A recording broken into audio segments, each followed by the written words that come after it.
আসসালামু আলাইকুম। কেমন আছো সবাই?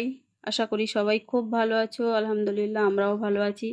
তো সকালের খাওয়া সেরে নিয়ে একটা ঘরে বিছানা তুলেছি আর থালা বাসনগুলো মেজে নিয়েছি। উঠোনটা ঝাঁট দেওয়া হয়নি। তো কালকের দুপুর থেকে প্রায় বৃষ্টি হচ্ছিল, রাত্রের দিকে একটু কম ছিল, আবার সকাল থেকে শুরু হয়েছে, যার জন্য উঠোনটা ঝাঁট দেওয়া হয়নি। তো আমি কিছু সবজি কেটে নিয়েছি এর মধ্যে,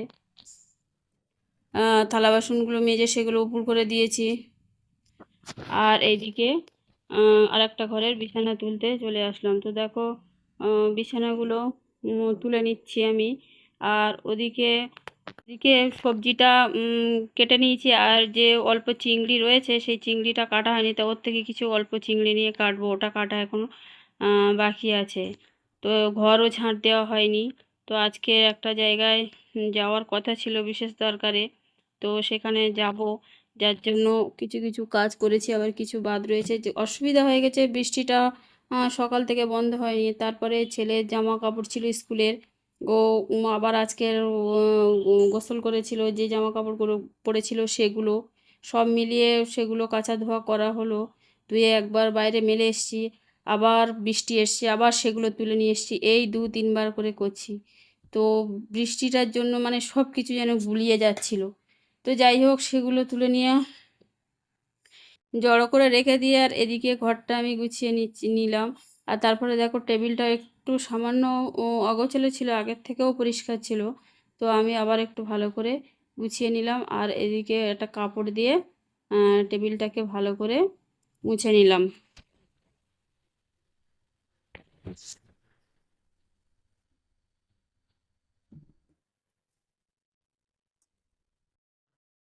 তো মুছে নিয়ে ওদিকে কিন্তু আমি ভাতটাও বসিয়ে দিয়েছি, মাছটা ভাজতে দিয়ে দিয়েছি। আর এদিকে যে কাপড় জামাগুলো তুলে রেখেছিলাম সেগুলো দেখো বারান্দায় মেলছি, কারণ মেলার তো জায়গা নেই, আর ঘরের মধ্যেও দেওয়া যায় না। ছেলের শরীর খারাপ, প্রচণ্ড সর্দি, জ্বর জ্বর ভাব, মানে জ্বরই আছে অল্প, আর ও একদম মানে দম ফেলতে পারছে না, এরকমই অবস্থা। কাশছে, কানেরও অসুবিধা হচ্ছে একটু। তো প্রচণ্ড ঠান্ডা লেগেছে, যার জন্য ঘরের মধ্যে দিই না। ঘরের মধ্যে পাখা ছেড়ে দিলে অনেকটা মানে শুকিয়ে যায় বাতাসে, ওই জন্য করে ঘরের মধ্যে দিইনি। আর এখন তো বাজে প্রায় 9:30-10টার দিকে, তো এখন আর ঘরের মধ্যে তুলিনি, তাই বারান্দায় দিচ্ছি। তো এই বারান্দায় সবগুলো কাপড় মেলেছি, কিন্তু এখনও 2-4টে বাকি আছে, সবগুলোর জায়গা হয়নি। তো আমি সামনে যে পোর্টের কাছে, ওখানেও কিছু ভাড়া করা আছে 2 দিকে, তো ওখানে কিছু আমি দিয়ে দিচ্ছি দেখো।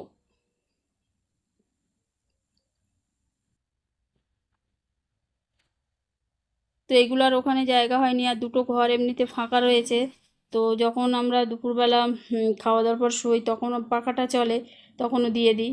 আর ছেলের ঘরে আমার ঘরে দুটো ঘরে মিলিয়ে দিই, কিন্তু ওর ঘরে তো দেওয়া যায় না। আমি আমাদের ঘরেটা দিই। তো আজকে এত সকাল সকাল বলে ওই জন্য করে আর দেওয়া হয়নি, বাইরে দিচ্ছি। তো বৃষ্টি সারাক্ষণ পড়েই যাচ্ছে। তো দেখো, আমি মেলে চলে আসলাম।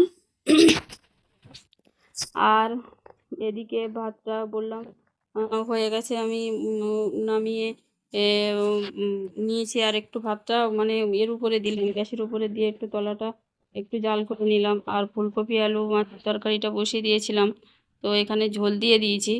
আর ওদিকে মাছটাও ভাজা হয়ে গেছে, আর ওদিকে কড়াটা বসিয়ে দিয়েছি। একটুখানি অল্প যে চিংড়িটা কেটে নিয়েছিলাম, সেই চিংড়িটা এখন একটু ভেজে নেব।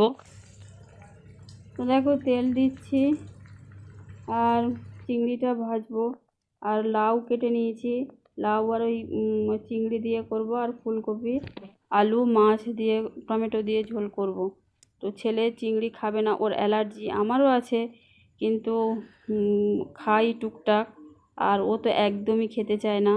এই চামচ, এই তরকারি ফুলকপির চামচে তরকারিতে চামচ দিলে ও অন্য চামচ নিয়ে আবার ওই যে অন্য তরকারিতে কাটায়। আর মানে এ তরকারির চামচ ওই তরকারি দিতে দেয় না। তো যাই হোক, ও খায় না, আমরা দুজনেই খাই। দেখো, প্রচুর পরিমাণে বৃষ্টি হচ্ছে, আমাদের যে জায়গায় যাওয়ার কথা ছিল সেখানে যাওয়া হয়নি। তো ওই বৃষ্টিটা থেমে গেলে যাব।